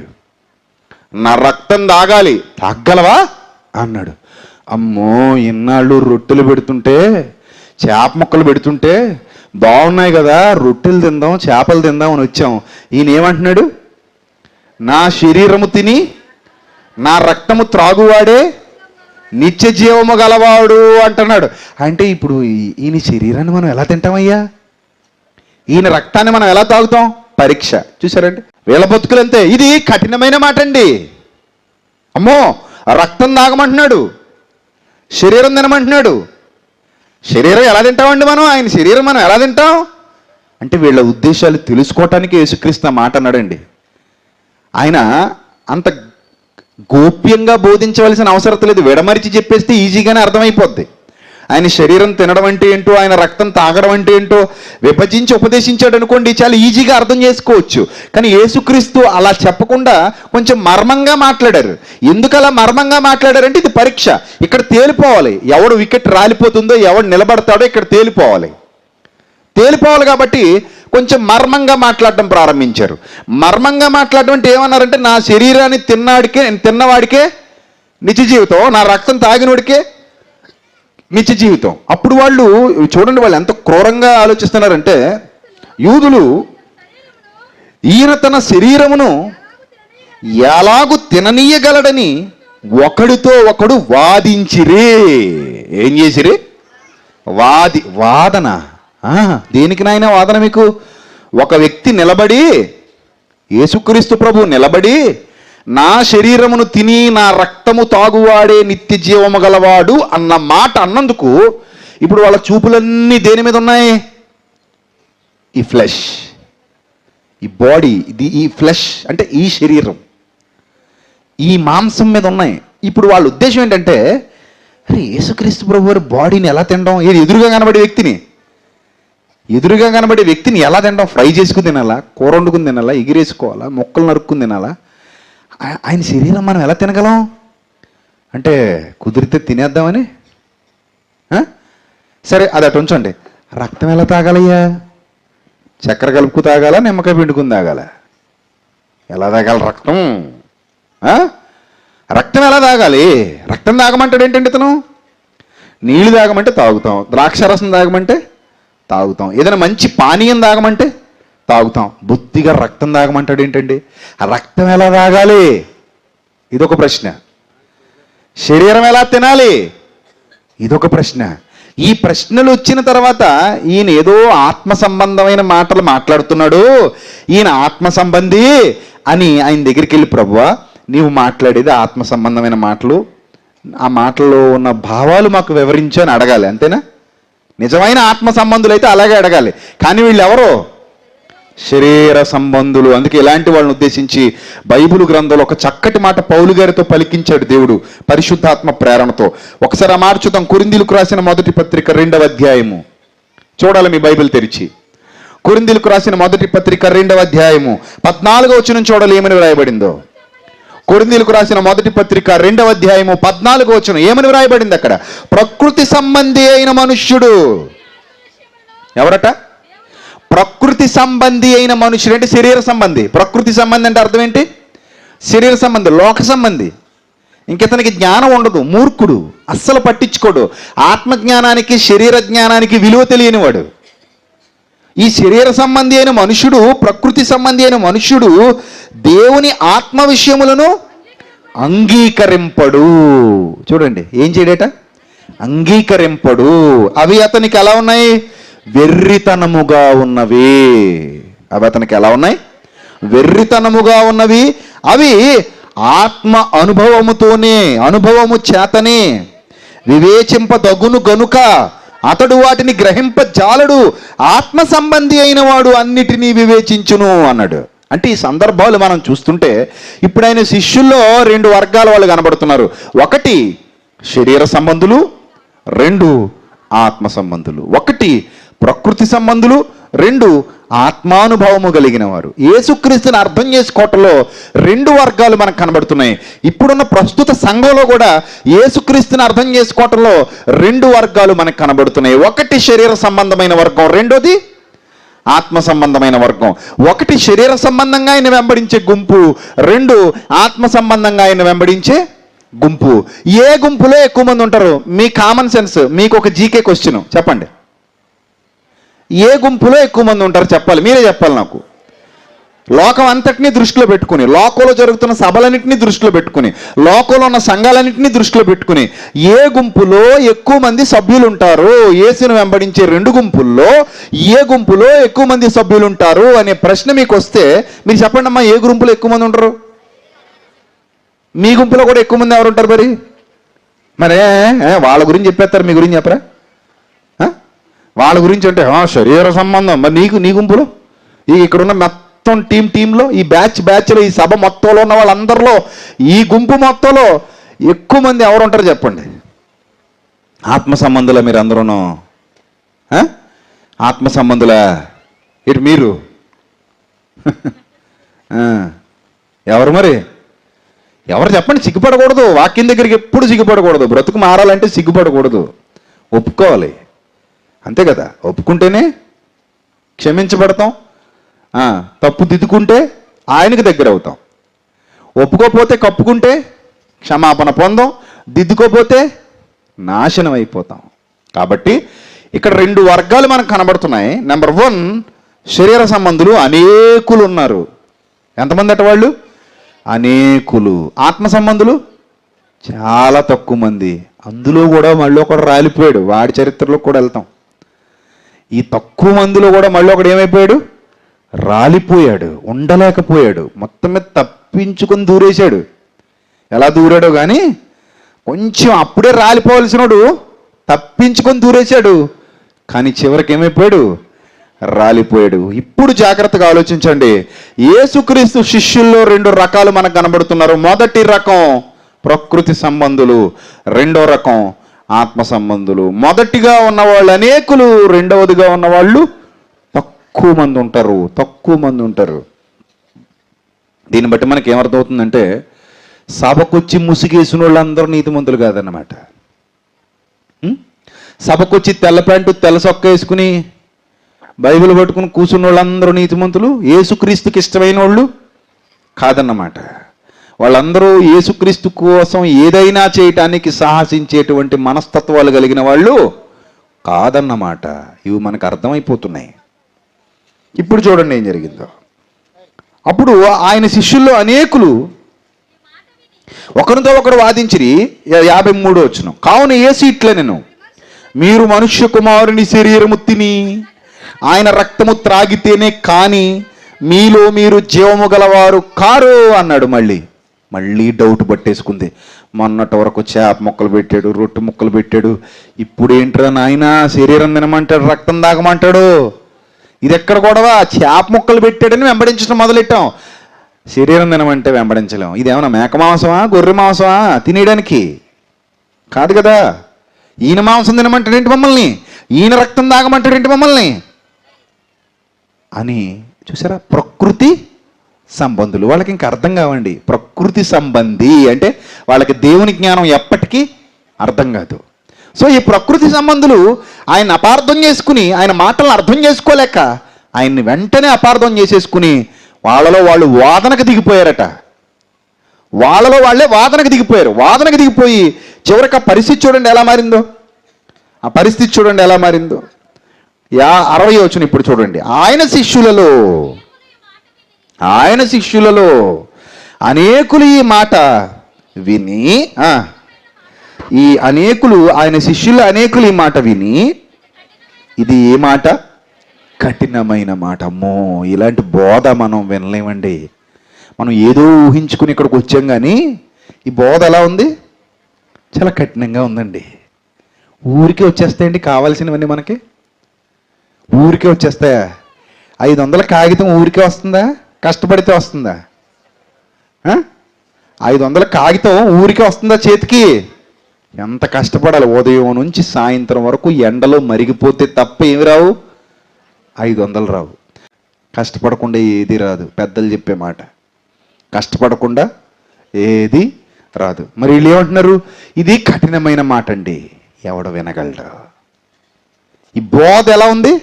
కఠినంగా ఉంది. ఈ సబ్జెక్టు కఠినంగా ఉంది. పాస్ అవ్వు. చాలామంది లెక్కలు టఫ్గా ఉన్నాయండి. ఎక్స్పెరిమెంట్ చేయాలి కానీ టఫ్గా ఉన్నాయండి. ప్రాక్టికల్స్ అండి కొంచెం టఫ్గా ఉన్నాయండి. ఆ ప్రాక్టికల్స్ చేయలేకపోతున్నామండి. నాకు ఎందుకో ఫిజిక్స్ అంటే నచ్చదండి. నీకు ఫిజిక్స్ నచ్చకపోతే ఏ బేకామలో ఫిజిక్స్ చేయాలి. అప్పుడు అర్థమవుతుందా? నాకు ఎందుకో ఫిజిక్స్ నచ్చదండి, కెమిస్ట్రీ నచ్చదండి, ఇది నచ్చదండి, అది నచ్చదండి, మ్యాథ్స్ నచ్చదండి. టఫ్గా ఉందండి. యేసుక్రీస్తు మాటలు కూడా కొన్ని సందర్భాల్లో ఎలా ఉంటాయి? టఫ్గానే ఉంటాయి. టఫ్గా ఉంటే నువ్వు రఫ్గా నాకు అవసరం లేదన్నావు అనుకో, పోతావు. ఎవడి కోసం? నేను రానయ్యా, బస్తాలు ఎత్తుతున్నావు, నువ్వు కుప్పనూరుపుకు రాను అన్నావు అనుకో, పో, ఇంకొకటి వస్తాడు. నువ్వు పోతే ఎవడకు పోద్ది? 500 నీకే పోద్ది కూలి. నేను రానయ్యా నీ పనిలోకి, అప్పో నీకే పోద్ది. నేను చేయనయ్యా ఈ వర్క్, పో, ఎవరికి పోద్ది? డబ్బు నీకే పోద్ది. సో ఇది కఠినమైన మాట, ఎవడు వినగలడు? ఈ బోధ బాగలేదు. అమ్మో, ఎలా బోధిస్తే ఎలా? ఎంత ఖచ్చితంగా చెప్తే ఎలా? ఏదో రొట్టెలు పెడతాడంటే వచ్చాం, చేప ముక్కలు పెడతాడంటే వచ్చాం, స్వస్థతలు చేస్తున్నాడంటే వచ్చాం, అద్భుతాలు మహత్కార్యాలంటే వచ్చేసాం కంగారు పడి. తీరా ఇక్కడికి వచ్చాక నా శరీరం తినండి, నా రక్తం తాగండి అంటున్నాడు. అమ్మో, ఇలా అయితే ఉండడం కష్టమే, చాలా కష్టం. మాకు ఎప్పుడు స్వస్థతలు, ఆశీర్వాదాలు, మాకు ఎప్పుడు క్యాష్ పార్టీలే కావాలి. నీకు అది ఇస్తాడు, ఇది ఇస్తాడు, ఉత్తినిచ్చేస్తాడు, ఫ్రీగా పెనాయిల్ ఇచ్చేస్తాడంటే తాగడానికి రెడీ. అంతేగాని అమ్మో నేను ఆయన శరీరం తినాలట, నేను ఆయన రక్తం తాగాలట, నేను ఆయన కోసం బ్రతకాలట, నేను ఆయన కోసం జీవించాలట, నేను ఆయన కోసం కష్టపడాలట, ఇలాంటివి చెబితే మాత్రం మాకు సెట్ కాదు, మా వల్ల కాదు. ఆయన కోసం బ్రతకటం మా వల్ల కాదు, ఆయన మాట వినటం మా వల్ల కాదు. శరీరం తినండి, రక్తం తాగండి అంటే అర్థం ఏంటో తెలుసా? నాతో మీరు మమేకమైపోవాలి, నా కోసం మీరు బతకాలి, నా కోసం మీరు బతకాలి, నా కోసం సమస్తాన్ని ద్వేషించాలి. ఒకడు నన్ను వెంబడించాలనుకుంటే తన ప్రాణమును సహా ద్వేషించి నన్ను వెంబడించాలి. తన ప్రాణమును సహా ద్వేషించి నన్ను వెంబడించాలి. తన ప్రాణమును సహా ద్వేషించి. ఈరోజు చాలామంది క్రైస్తవులు మన మీద ఎవరైనా తిరుగుబాటు చేశారనుకోండి, రా చూసుకుందాం అంటున్నారు. దౌర్భాగ్యుడా, రా చూసుకుందామంటే నువ్వు అసలు క్రైస్తవుడివే కాదు. కత్తికి కత్తి, కర్రకు కర్ర సమాధానం కాదు. క్రీస్తును వెంబడించడం అంటే ఈజీ అనుకున్నావా? బైబిల్ పట్టుకుని చిన్న ముసుగేసుకుని వచ్చేసి కూర్చొని నిద్ర 2 అలా ఊగేసి భోజనం చేసి వెళ్ళిపోవడం అనుకున్నావా? ఆదివారం అంటే చర్చికి ఏదో వెళ్ళిపోయి సరదాగా కూర్చొని 2 చప్పట్లు కొట్టేసి 3 పాటలు పాడేసి చేతిలో ఉన్న చిల్లర పాడేసి టాటా గుడ్ బై అని చెప్పేసి వెళ్ళిపోవడం అనుకున్నావా? దేవుని కోసం బ్రతకడం అంటే కామెడీ ప్రసంగాలు అనుకున్నావా, జబర్దస్త్ షోలు అనుకున్నావా క్రైస్తవ్యం అంటే? ఏమనుకున్నావు క్రైస్తవ్యం అంటే? తెలియకొచ్చేసావా? వెళ్ళిపోతావా? ఇప్పుడు రిటర్న్ అయిపోతావా? వాళ్ళు అలాగే రిటర్న్ అయిపోతున్నారు సత్యం తెలుసుకొని. మేము ఉండం బాబు ఇలా అయితే. నీ శరీరం తినాలా? అవును తినాలి. నీ రక్తం తాగాలా? అవును తాగాలి. అంటే అర్థం ఏంటి? నన్ను వెంబడించాలి. నన్ను వెంబడించటంలో ప్రాణాన్ని సహా మీరు ద్వేషించేంతగా వెంబడించాలి. నా కోసం దెబ్బలు తినగలరా? నా కోసం అవమానాలు భరించగలరా? నా కోసం నిందలు భరించగలరా? నా కోసం కష్టాలు అనుభవించగలరా? నా కోసం కన్నీళ్ళు అనుభవించగలరా? సువార్త ప్రకటనలో మీ జీవితాలు త్యాగం చేయగలరా? ఒకవేళ ఎవడైనా కత్తి పట్టుకుని నీ ముందుకు వచ్చి నిన్ను నరకడానికి సిద్ధపడుతుంటే ఆ యాగంలో నీ ప్రాణాన్ని సమర్పించడానికి సిద్ధంగా ఉండగలరా? ఇవన్నీ మీరు చేయగలరా? నన్ను ప్రేమిస్తున్నారా? మీకోసం ప్రాణం ఇచ్చేంతగా నేను మిమ్మల్ని ప్రేమించాను. మీకోసం సిలువలో మరణించేంతగా నేను మిమ్మల్ని ప్రేమించాను. నా కోసం మీరు దెబ్బలు తినగలరా? క్రైస్తవుడు అంటే చాలా గొప్పవాడు, చాలా చాలా గొప్పవాడు. క్రీస్తును వెంబడించేవాడంటే చాలా ధైర్యవంతుడు. క్రీస్తును కలిగి ఉన్నవాడికి ఉన్న నిరీక్షణ గోలు ఒకటే, నేను చనిపోతే నాకు లాభం అన్నాడు. నా మట్టుకైతే బ్రతకటం మాత్రం క్రీస్తే అంటాడు. ఈ మాటలు, ఈ ధైర్యం, ఇవన్నీ ఎక్కడి నుంచి వచ్చాయి? క్రీస్తు మాటల్లోనికి వెళ్ళిపోయారు కాబట్టి వచ్చాయి. కానీ ఈరోజు చాలామంది ఏసంటే మా అప్పులు తీర్చడానికండి, ఏసంటే మా రోగం తగ్గించడానికండి, ఏసంటే మా సమస్య కోసం అండి, ఆయనకి ఏమీ లేదండి. ఇంకా ఏసంటే మా పెళ్లి కోసం అండి, ఏసంటే మా ఉద్యోగాల కోసం అండి, యేసు మా వ్యాపారాలు బహుగా దీవించడానికి ఏసంటే. మాకు మగపిల్లోని అడిగితే మగపిల్లోని ఇచ్చేయాలి, ఆడపిల్లని అడిగితే ఆడపిల్ల. ఏంటి సెలెక్టింగ్ కూడా నీదేనా? అయింది కదా? కాదు, మేము ఏది అడిగితే అదే. అంటే యేసుక్రీస్తుని బాగా వాడేద్దామని వచ్చారన్నమాట. బాగా వాడేద్దామని వచ్చారన్నమాట క్రైస్తవ్యంలోనికి. అవునండి, బాగా వాడేద్దామని వచ్చాం. ఈ ఇళ్ళు అలాగొచ్చిన వాళ్ళే. బాగా వాడేసుకుందాం ఈయనని వచ్చారు. అప్పుల బాధలా, కుటుంబ సమస్యలా అని, తీరని రాగాలా అని ఏదో సినిమా యాక్టర్ చెప్పినట్టు చెప్తే వినేసి వచ్చేసారు. ఇంకా అక్కడి నుంచి ఇదే పాఠం. ప్రభువా మా గొడవ ఏదో చూడు, నిన్ను వాడేసుకోవడానికి వచ్చాం, నిన్ను బాగా వాడేసి వదిలేస్తాం, మాకు బాగా ఉపయోగపడాలి ప్రభువా. నువ్వు ఆయనకేం ఉపయోగపడవా? అదంతా తర్వాత విషయం.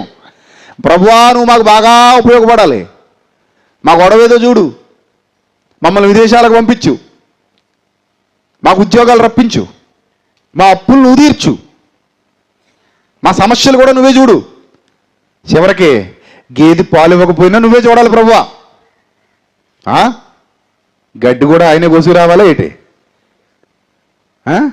కుడితి, తౌడు, చిట్టు ఇలాంటివి ఏమైనా ఆయనే పెట్టాలా? అవన్నా నువ్వేమైనా పెట్టుకుంటావా?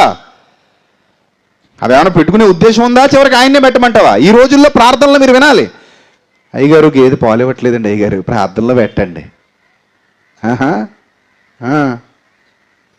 అంటే గేదె పాలు ఇవ్వకపోయినా యేసుని వాడేద్దామా? ఆయన్నే వాడాలి, ఆయన్నే లైన్లో పెట్టాలి. గేదె పాలు ఇవ్వట్లేదని మీ ఏరియా ఎమ్మెల్యే దగ్గరికి వెళ్ళండి, ఏమైనా సాయం చేస్తాడేమో చూద్దాం. చెప్పు తీసి కొడతాడు. అవునా? గేదె పాలు ఇవ్వట్లేదని యేసుక్రీస్తుకి చెప్తావా? కుక్క అన్నం తినట్లేదని ఆయనకి చెప్తావా? మేక సరిగ్గా నడుపుతలేదని ఆయనకి చెప్తావా? ఇంకా నయ్యం, ఊరికే అలా వదిలేస్తే నువ్వు చాలా చెప్తావు. ఎందుకు వచ్చావు? వాడేద్దామని వచ్చావు. ఆయన బాగా వాడేద్దామని వచ్చిన బ్యాచ్ శరీర సంబంధులు, ప్రకృతి సంబంధులు. వీళ్ళకి ఇంక వేరే ధ్యాస దేవుని కోసం బ్రతకటం, భక్తిగా జీవించటం, పరిశుద్ధంగా బ్రతకటం, ఆయన కోసం ప్రాణమైనా అర్పించేంతగా ఆయన్ని ప్రేమించటం, ఆయన పనిని ముందుకు నడిపించాలనుకోవటం, సువార్త కోసం ఎంత కష్టమైనా తీసుకోవడానికి రెడీగా ఉండటం, ఆయన సువార్త పరిచర్య నా ఊపిరి, నా మట్టుకైతే బ్రతుకుటం, క్రీస్తు చచ్చిపోతే లాభం, ఇలాంటివే ఉండవండి. ఎప్పుడు కూడా ఆయన వాడేసుకుందాం, ఇవే భావాలు. అంటే వీళ్ళ టార్గెట్ ఏంటంటే యేసుక్రీస్తు వీళ్ళకు ఉపయోగపడాలనుకుంటారు తప్ప వీళ్ళు మాత్రం యేసుక్రీస్తుకి ఏమాత్రం ఉపయోగపడరు. వీళ్ళ జీవితాలు ఆయన ద్వారా మహిమపరచబడాలనుకుంటారు తప్ప వీళ్ళ జీవితాల ద్వారా ఆయన మహిమపరచబడాలని మాత్రం ఎప్పుడు అనుకోరు. మహిమ ఘనత ఈ భూమి మీద మాకే దక్కాలనుకుంటారు తప్ప మా బ్రతుకుల ద్వారా మహిమ ఘనత ఆయనకు దక్కాలి అని మాత్రం అనుకోరు. వీళ్ళు కడవరకు ఆయనతో పాటు ఉంటారనుకుంటున్నారా? ఉంటారనుకుంటున్నారా? ఉండరు. ఎందుకు ఉండరో చెప్పమంటారా? వీళ్ళు ఎందుకు ఉండలేదో మీరు చెప్పండి. అనేకులు ఏం చేశారు చూడండి, అక్కడ నుంచి ఆయన శిష్యులలో అనేకులు ఈ మాట విని, ఇది కఠినమైన మాట, ఎవడు వినగలడని చెప్పుకొని యేసు తన శిష్యులు దీనిని గూర్చి సన్నుగుకొనుచున్నారని తనకు తానే ఎరిగి ఏం చేయడం మొదలెట్టారట? సనుక్కుంటున్నారట. ఇప్పుడు యేసుక్రీస్తు ప్రత్యక్షం అయిపోయి మీరు ప్రార్థన చేయండి అని లిస్ట్ ఇచ్చారనుకోండి, చాలా పెద్ద లిస్ట్ ఇస్తారు కదా. ప్రార్థన చేయమని మిమ్మల్ని లిస్ట్ అడిగామనుకోండి, మీలో ఎవరు కూడా ప్రభువుకు నేను ఉపయోగపడాలనుకుంటున్నాను, నన్ను వాడుకునేలా ప్రార్థన చేయండి అని ఒక్కడు కూడా అడగడు. ఈ జీవితం అంతా ప్రభువు కోసం ఎలా అయినా సరే నేను ఉపయోగపడాలి, ఆయన నా కోసం చేసిన మేలు చాలా గొప్పది, నేను ఆయన నుంచి ఏం ఆశించట్లేదండి, నేను ఆయనకు నిస్వార్థపరంగా ఉపయోగపడాలనుకుంటున్నాను, నిస్వార్థపూరితంగా నేను ఆయనకు ఉపయోగపడాలనుకుంటున్నాను, నేను ఆయన పనిలో ఆయన కొరకు బ్రతకాలనుకుంటున్నాను, చావైన బ్రతుకైనా ఆయన కోసమే అనుకుంటున్నాను. అలా నేను ఇంకా ఆత్మీయంగా బలపడులాగా నా కోసం ప్రార్థించండి, అలాంటి వాక్యాన్ని నాకు వినిపించండి అని అంటారా? అనరండి. మీరు ఏమంటారు తెలుసా? అమ్మా మీకోసం ప్రార్థన చేయాలి, యేసు ప్రభు వారు వచ్చి కూర్చున్నారు ఇక్కడ, చెప్పండి అమ్మా లిస్ట్ అంటే, బాబయ్య బాగానే వచ్చావు బాబయ్య, మాకు ఇల్లు కొరతగా ఉంది, మా అబ్బాయికి పెళ్ళవలేదు, మా అమ్మాయికి ఇంకా పిల్లలు పుట్టలేదు, కట్నం కోసం అల్లుడు వేధిస్తున్నాడు, ఇంకో 2 లక్షలు బాకీ ఉన్నా ఇచ్చేయాలి, ఇంకేమైనా ఉన్నాయా? మా వాడికి ఇంజనీరింగ్ కాలేజీలో సీట్ రావట్లేదు, మా అమ్మాయినేమో ఎంబీబీఎస్ చేయిందాం అనుకుంటున్నాం, వాడేమో డబ్బులు ఎక్కువ అడుగుతున్నాడు, ఇంకేంటి నేనేమో గల్ఫ్ వెళ్దాం అనుకుంటున్నాను, నాకు వీసా దొరకట్లేదు, 5 లక్షలు అడుగుతున్నారు, తక్కువలో ఏమైనా అయ్యేలా ఉంటే చూసిపెట్టు, ఇవన్నీ ఎందుకైనా నాకు 2 లెంకిల బిందులు 4 బంగారపు కాసులు దొరికితే చాలు, నువ్వేమైనా ఇస్తే ఇచ్చిపెట్టు, నాకు మొన్నటి నుంచి ఒంట్లో బాగుండట్లేదు, చాలా మంది తిరుగుతున్నాను, డబ్బులు ఎక్కువైపోతున్నాయి, రోగం తగ్గట్లేదు, తొందరగా తీసేయి, నువ్వు ఏదైనా చేసి పెడితే చాలు అని యేసుక్రీస్తు దగ్గరికి వచ్చి మొత్తం తప్ప, ప్రభువా నీ కోసం చచ్చిపోయిన స్టెఫన్లా నన్ను కూడా వాడుకో ప్రభువా, నీ కోసం దెబ్బలు తిన్న పౌల్లా నన్ను కూడా వాడుకో ప్రభువా, నన్ను అలా దీవించు ప్రభువా, నీ కోసం ప్రాణాలు అర్పించేసిన పేతురులాగా నన్ను కూడా వాడుకో ప్రభువా, నీ కోసం జైలుకి వెళ్ళిపోయిన భక్తులు ఉన్నారు కదా ప్రభువా, అందులో ఒక్కడి వలెనైనను నేను ఉండుటకు నాకు అవకాశం ఈ ప్రభువా, అలాంటి భక్తి జీవితం, అలాంటి యథార్థమైన జీవితం, అలాంటి వాస్తవమైన జీవితం, నిత్య జీవాన్ని సంపాదించుకోవటానికి నీ కోసం కష్టపడే జీవితం నాకు ఈ ప్రభువా, నీ కోసం నిందలు అనుభవించాలనుకుంటున్నాను ప్రభువా, నీ కోసం అవమానాలు అనుభవించాలనుకుంటున్నాను ప్రభువా, నీ కోసం దెబ్బలు తినాలనుకుంటున్నాను ప్రభువా, నీ కోసం ఎన్నో మాటలు పడదాం అనుకుంటున్నాను ప్రభువా, ఈ సువార్తను చేతబట్టి ఒక వెర్రివాని వలె సమాజానికి కనబడదాం అనుకుంటున్నాను ప్రభువా, ప్రభువా నన్ను అలా ఆశీర్వదించి ప్రభువా. ఒక్కడున్నాడో మీలో అలా అడిగేవాడు? ఈ గుంపు మొత్తంలో ఒక్కడున్నాడో అలా అడిగేవాడు? ఎవడో ఉండడు. అయినా నీకు అదే కావాలి, అయినా నీకు అదే నచ్చుద్ది. అక్కడే ఎందుకుంటారంటే అనేకులు అక్కడే ఉంటారు, అనేకులకు అదే కావాలి, అనేకులకు ఆ బోధ అంటే ఇష్టం, అనేకులకు మోసాలంటే ఇష్టం, అనేకులకు ఇలాంటి కుట్రపూరితమైన కార్యక్రమాలంటే ఇష్టం, సత్యవాక్యం అంటే ఇష్టం ఉండదు.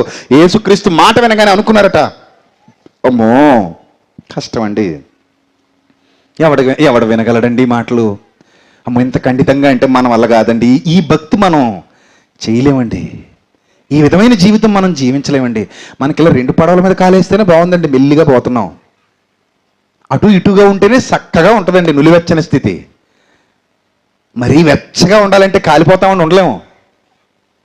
కాబట్టి ఈ బోధ మనకి సెట్ కాదు. ఫిక్స్ అయిపోయారు వాళ్ళు, సనుక్కోవడం మొదలెట్టారట. అమ్మో కష్టం, సనుక్కుంటున్నారు, వాళ్ళలో వాళ్ళే సనుక్కుంటున్నారు. అలా సనుక్కుంటున్నప్పుడు ఏమంటున్నాడట, తనకు తానే ఎరిగి వారితో ఇట్లా నేను, దీని వలన మీరు అభ్యంతరపడుతున్నారా? అభ్యంతరపడుతున్నారా నాయనా మీరందరూ దీనివల్ల అభ్యంతరపడుతున్నారు, ఇబ్బందిగా ఉందా? అవును ప్రభువా. ఏంటి ప్రభువా ఈ బోధ, చచ్చిపోమంటాడు ప్రభువా, నీ కోసం, నువ్వు మా కోసం చచ్చిపోయావు కదా, మాకు సరిపోతుంది, మేము అక్కడితో సరిపెట్టేసుకున్నాం, నీ కోసం మళ్ళీ మేము చచ్చిపోవడం అనే పాయింట్ మాకు వద్దు ప్రభువా, మా కోసం నువ్వు చచ్చిపోయావంటే ఎప్పుడు అది వింటేనే బాగుంది ప్రభువా మాకు, అంతే కదా. సిల్వలో మా కై కార్చెను, నేనేం పాడలేండి, అయిపోయింది, యేసు రక్తం, అక్కడ దాకా బాగుందా? అంతేనా? బాగుందా? దాని తర్వాత ఇంకో మాట ఉంది తెలుసా, ఏముందో తెలుసా? ఆయన మీ నిమిత్తము తన ప్రాణము పెట్టెను గనుక అని రాసిన మొదటి పత్రిక 3:16. ఆయన మీ నిమిత్తము తన ప్రాణము పెట్టెను గనుక మీరు మీ సహోదరుల నిమిత్తము ప్రాణము పెట్టబద్దులై ఉన్నారు అన్నాడు. అవునా? అంటే సిలువలో ఆయన మన కోసం రక్తం కార్చాడు, బ్రతుకులో మనం ఆయన కోసం రక్తం కార్చాల్సి వస్తే కార్చాలి. స్టెఫను ఆయన కోసం కాదా రక్తం కార్చింది? చెప్పండి. స్టెఫను ఆయన కోసం కాదా యెరూషలేము వీధుల్లో నల్లగా కొట్టబడింది? ఆయన కోసమే కదండి. యాకోబు ఆయన కోసం కాదా రక్తం కార్చింది? తల తెగ నరికేశారండి. యాకోబు తల ఇలా చేత్తో పట్టుకుని జుట్టు పట్టుకుని పక్కకు లాగి మంచి పదునైన కత్తి తీసుకుని తల వంగదీసి ఒక రాట మీద పెట్టి ఒక్క వేటు వేస్తే బాడీ ఈ పక్కన పడిపోయింది, తల ఎగిరి అక్కడ పడిపోయింది. తీసుకెళ్ళేటప్పుడు ఎంత ఒత్తిడి ఉంటుందో తెలుసండి. బీపీ రేజ్ అయిపోద్దండి మనకంటే. నిజం. ఇప్పుడు నీ తల నరికేపోతున్నారు, ఎలా ఉంటుంది? నీ తల నరికేపోతున్నారు, ఇప్పుడు ఇక్కడ పెట్టి నరికేపోతున్నారు, ఎలా ఉంటుంది? హ్యాపీగా ఉంటావా? నరికేండి బాబు అని ఇలా పెడతావా? వచ్చి నరికేండి నేను కత్తికి పెడతావా? బీపీ రేజ్ అయిపోద్ది, మామూలుగా ఉండదు. జిమ్ముతుంది లోపల నుంచి, మెడలోంచి రక్తం ఒక్కసారి వేటు పడగానే తన్నుతుంది బయటకు. ఎందుకు? ఆ ప్రెషర్ ఉంటుంది లోపల, బీపీ, బ్లడ్ ప్రెషర్. కత్తి పడగానే సర్రం తన్నుతుంది. యాకోబు రక్తం మరి ఎలా చిమ్మిందోనండి. ఎందుకంటే చచ్చిపోయాడు, పిచ్చోడా? ప్రభువా నా అప్పులు తీర్చు, నా రోగాలు తగ్గించు, నాకు ఇల్లు కట్టి పెట్టు, నాకు పిల్లల్ని ఇచ్చేయి, నన్ను గల్ఫ్ పంపించేయి, నాకేమో బంగారం కావాలి, నాకు వెండి కావాలి, నేను ఎక్కడికో ఎక్కిపోదాం అనుకుంటున్నాను అని ఎందుకు అడగలేదు నీలాగా? ఎందుకు అడగలేదయ్యా నీలాగా? ఎప్పుడు ఇవే ఇవే ఇవే. యేసుక్రీస్తు అంటే కేవలం అంతవరకేనమ్మా. యేసుక్రీస్తు అంటే మన అవసరాలు తీర్చడానికి అనుకుంటున్నారండి యేసుక్రీస్తు? మనం ఆయన కోసం బ్రతకాలని కోరుకున్నాడు కదండి. మరి ఎప్పుడు బ్రతుకుదాం? ఇక జీవితకాలం అంతా మన అవసరాలు తీర్చుకోవడానికి ఆయన్ని వాడుకుంటే మనం ఎప్పుడు బ్రతుకుదామండి ఆయన కోసం? ఆ సమయం ఎప్పుడు వస్తుందండి మన బ్రతుకులో? ఆ సమయం ఎప్పుడు వస్తుందమ్మా నీ బ్రతుకులో? నువ్వు ఎప్పుడమ్మా అంత సాహసానికి సిద్ధపడతావు? ఎప్పుడయ్యా అంత సాహసానికి సిద్ధపడతావు నువ్వు? జీవితం గడిపేస్తున్నావు, సమయం అయిపోతుంది. నీ బ్రతుకు, నీకు ఇచ్చిన బ్రతుకు, ఈ భూమి మీద నీ చరిత్ర ముగిసిపోయే రోజు రాబోతుంది. కానీ ఇంతవరకు నువ్వు క్రీస్తు కోసం ఏం చేయకుండా బతికేశావు, ఏం చేయకుండా. ఇలాంటి సభలు ఇంకో 30 జరిగినా నీ కామెడీ కింగ్లు వచ్చి కానీ వాక్యం చెప్పారంటే ఇలాగే బతుకుతావు నువ్వు. నీలో ఏ మార్పు రాదు. ఈ మధ్య మనోళ్ళు కూడా కామెడీ కింగ్లు అయిపోతున్నారు. అంటే నలుగురిని నవ్విస్తే మళ్ళీ పిలుస్తారు, మనకు సభలకు డోకా ఉండదు అనుకుంటున్నారు. నవ్వించడానికి ఇదేమన్నా జబర్దస్త్ షో అనుకున్నావా? నిన్ను నవ్వించడానికి రావాలా ఇక్కడ బోధ పట్టుకొని? బైబిల్ అంటే నిన్ను నవ్వించడానికి, కవ్వించడానికి దేవుడు పరలోకం నుంచి పంపించిన పుస్తకం ఏంటి? కాదు. నవ్విస్తే బతుకు మారుతా నీదే? నువ్వు నవ్వితే మారతావా?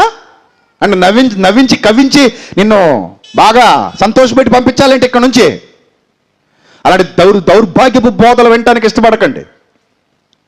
మీరే ప్రోత్సహిస్తున్నారు. పగలబడి పొట్టిరిగిపోయేలా నవ్వుతారు చెత్త కామెడీలు చేస్తుంటే. సేవ అంటే ఏంటనుకుంటున్నారు? వాక్యం ప్రకటించడం అంటే ఏంటనుకుంటున్నారు? కామెడీలు చేయడమా వాక్యం ప్రకటించడం అంటే? నో, తప్పదే, దిద్దుకోవాలి. కామెడీ చేస్తే ఎవడు మారుతాడు? ఎవడు బాగుపడతాడు? ఎవడు బ్రతుకులో మార్పు వస్తుంది? ఎవడి జీవితంలో మార్పు వస్తుంది? ఎవడు దుఃఖపడతాడు? ఎవడు పశ్చాత్తాపడతాడు? ఎవడు మారు మనసు పొందుతాడు? కాబట్టి కామెడీల వల్ల ఎలాంటి ప్రయోజనం లేదు. నవ్వించడానికో కవ్వించడానికో దేవుడి అధికారాన్ని ఇవ్వలేదు. సేవకుడు అంటే చాలా గొప్ప అధికారం, సువార్థికుడు అంటే చాలా గొప్ప అధికారం. అది దేవుడిచ్చిన అధికారాన్ని దుర్వినియోగపరచకూడదు. దేవుని వాక్యాన్ని ప్రకటించేటప్పుడు, దైవవాక్కులు ప్రకటించేటప్పుడు అవి ఖండితంగా ఉండాలి, గద్దింపులు యథార్థంగా ఉండాలి, నిత్య జీవానికి నడిపించేవిగా ఉండాలి, సత్యాన్ని ఉన్నదన్నట్టుగా మునికోలలు దిగగొట్టబడిన మేకుల వలె ఉండాలి ఆయన మాటలు. అలా కాకుండా కాసేపు కామెడీలు చేసి నవ్వించి కవ్వించి, నో, అది న్యాయమైన విధానం కాదు. ఇప్పుడు చెప్పండి, 2 గుంపుల్లో ఈ గుంపు వాళ్ళు ఇలా ఆలోచిస్తుంటే యేసుక్రీస్తుకు బాధ కలిగింది. నేను మీకోసం ప్రాణమే పెట్టడానికి పరలోకాన్ని విడిచిపెట్టి వచ్చాను. నా కోసం మీరేం చేయరా? కనీసం నా కోసం బతకలేరా? నా కోసం యథార్థంగా జీవించలేరా? నా కోసం సజీవ యాగంగా మీ శరీరాన్ని సమర్పించలేరా? నా ఆలోచనల్లో, నా మాటల్లో నిమగ్నం కాలేరా? నేను చూపిన బాటలు మీరు నడవలేరా? ఏం చేద్దాం అనుకుంటున్నారు మీరు? ఈ లోకం శాశ్వతం అనుకుంటున్నారా? ఈ లోకంలో నీ శాశ్వత చరిత్ర నిలిచి ఉంటుంది అనుకుంటున్నావా? లేదు లేదు. ఆకాశం నిలిచి ఉంటుంది, భూమి నిలిచి ఉంటుంది. ఆకాశానికి భూమికి మధ్యన మనం మాత్రం నిలిచి ఉంటాం. ఇదిగో చాలా చరిత్ర నీది గతించిపోయింది. ఇక కొంతకాలం మాత్రమే నువ్వు కనబడబోతున్నావు. తర్వాత నువ్వు ఈ లోకంలో నుంచి మాయం కాబోతున్నావు. నువ్వు ఇక కనబడవు, శాశ్వతంగా వెళ్ళిపోతావు. శాశ్వతంగా నువ్వు వెళ్ళిపోయే రోజు రాబోతుంది. ఇది నిజం. ఆకాశం అలాగే ఉంటుంది, భూమి అలాగే ఉంటుంది. కానీ ఆ భూమి ఆకాశాలకు మధ్యన కనబడుతున్న నువ్వు మాత్రం ఈ లోకం నుంచి శాశ్వతంగా వెళ్ళిపోయే రోజు రాబోతుంది. ఇది సత్యం. రాత్రి వస్తుంది, పగలు వస్తుంది, కానీ అది అనుభవించడానికి నువ్వు మాత్రం ఉండవు. చీకటి వస్తుంది, వెలుగు వస్తుంది, కానీ అందులో నువ్వు మాత్రం కనబడవు. ఈ భూమి మీద ఋతువులు వస్తాయి. వేసవి కాలం, శీతాకాలం, వర్షాకాలం, అన్ని కాలాలు వస్తాయి. కానీ ఆ కాలంలో మాత్రం నువ్వెక్కడా ఉండవు. కొన్ని కాలాలు నువ్వు అనుభవించకుండా వెళ్ళిపోబోతున్నావు. కొన్ని సమయాల్ని నువ్వు చూడకుండా వెళ్ళిపోబోతున్నావు. కొన్ని దినాల్ని నువ్వు చూడకుండా వెళ్ళిపోబోతున్నావు. ఈ లోకంలో నువ్వు ఎక్కువ కాలం ఉండటానికి రాలేదమ్మా. 60 లేదా 70 సంవత్సరాలు. అది దేవుడు పూర్ణ ఆయుష్కాలం ఇస్తే, మధ్యలో ఆయన తీసుకుని వెళ్ళిపోతే, ఇప్పుడే ఈ క్షణమే మనల్ని ఆయన పిలిస్తే మనం ఇక్కడి నుంచి వెళ్ళిపోవలసిన వారమై ఉన్నాం. ఈ చిన్న జీవితంలో మరి ఆయన కోసం బ్రతుకుద్దా? ఈ చిన్న జీవితంలో మనం ఆయన కోసం జీవించుద్దా? మనం ఆయన్ని సంతోషపెట్టే జీవితాన్ని జీవించుద్దా? చెప్పండి. మనం ఆయన ఆనందపెట్టే జీవితాన్ని జీవించుద్దా? జీవించాలి. మన కోసం ప్రాణమిచ్చిన మహనీయుని మాట మనం వినాలి. మన కోసం తన సమస్తాన్ని త్యాగం చేసిన ఆ మహోన్నతుని మాట మనం వినాలి. అలా వినకపోతే అసలు మనం క్రైస్తవులమే కాము, ఆయన శిష్యులమే కాము. ప్రియులరా, శిష్యులుగా పిలువబడిన వీళ్ళందరూ వెనక్కి పారిపోయారండి. ఒక్కరికి ఆయన మాటలెక్కలేదండి. ఇంత ఖచ్చితంగా చెప్పేసరికి, ఇంత ఖండితంగా బోధించేసరికి వాళ్ళకి ఆ మాటలు విన్నాక నొప్పి కలిగిందండి. అబ్బే, కష్టం అండి. ఈ బోధ చాలా కష్టంగా ఉంది. వినలేకపోతున్నాం. ఈయన మాటలు ఖండితంగా మాట్లాడుతున్నాడు, ఖచ్చితంగా మాట్లాడుతున్నాడు. ఇంత ఖచ్చితంగా మాట్లాడితే అమ్మో చాలా కష్టం అండి, కనుక ఇలాంటి జీవితం మనం జీవించలేము అని అనుకున్నారు. అప్పుడు ఏం చేశారు చూడండి. తండ్రి చేత వానికి కృప అనుగ్రహింపబడకుంటే ఎవడునూ నా యొద్దకు రాలేడని ఈ హేతువును బట్టి మీతో చెప్పి తినెను అన్నాడండి. ఆ పైన 64లో మీలో విశ్వసించని వారు కొందరున్నారు. మీలో ఎవరట? శిష్యుల్లో ఎవరున్నారట? విశ్వసించని వారు కొందరున్నారు. విశ్వసించని వారు ఎవరో, తనను అప్పగింపబోవాడు ఎవడో మొదటి నుండి యేసునకు తెలియను. ఇప్పుడు ఇంతమంది ఉన్నావా? మనలో దొంగలు ఎవరో యేసుక్రీస్తుకి తెలుసు, యథార్థవంతులు ఎవరో యేసుక్రీస్తుకి తెలుసు. ఇక్కడ కూర్చున్న వారిలో దొంగ క్రైస్తవులు ఎంతమందో యేసుక్రీస్తుకి తెలుసు, యథార్థవంతులైన క్రైస్తవులు ఎంతమందో యేసుక్రీస్తుకి తెలుసు. మనలో వేషధారులు ఎవరో యేసుక్రీస్తుకి తెలుసు, మనలో నీతిమంతులు ఎవరో యేసుక్రీస్తుకి తెలుసు. ఆయన సర్వము ఎరిగినవాడు, ఆయనకు మరుగైనది ఏది లేదు. ప్రియులారా, ఇప్పుడు ఆ శిష్యులను చూస్తుంటే అందులో ఇస్కరియోతు కూడా కనబడుతున్నాడు. అన్నీ తెలిసినాక అంటున్నాడు. అప్పుడు ఆయన అంటున్నాడు, తండ్రి చేత వానికి కృప అనుగ్రహింపబడకుంటే ఎవ్వడునూ నా యొద్దకు రాలేడని ఈ హేతువును బట్టి మీతో చెప్పి తినను. అప్పటి నుండి